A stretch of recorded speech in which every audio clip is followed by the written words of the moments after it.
أهلا بيكم في ترند النجوم المشاهير. تعزيني للشعب الكويتي في وفاة الفنان القدير عبد الكريم عبد القادر. طبعا الخبر ده اتصدر مواقع التواصل الاجتماعي في الكويت. خبر وفاته طبعا عارفين سبب الوفاة وتفاصيل اللحظات الأخيرة، لأنه هو كان بيعاني من مرض السرطان وعانى كتير جدا وتوفى في مستشفى جابر بالكويت. طبعا تعزينا للشعب الكويتي ورحم الله كل إنسان فقد عزيز غالي عليه. ودعوة ليا لأمي ربنا يرحمها ويرحم أمواتنا جميعا يا رب.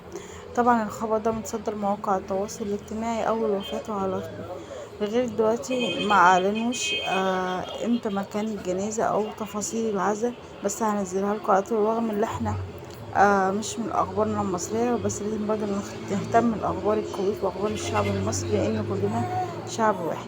طبعا رحم الله الفنان القدير عبد الكريم عبد القادر، رحمة واسعة، وناس كتير عزيزته منهم شيماء سبت.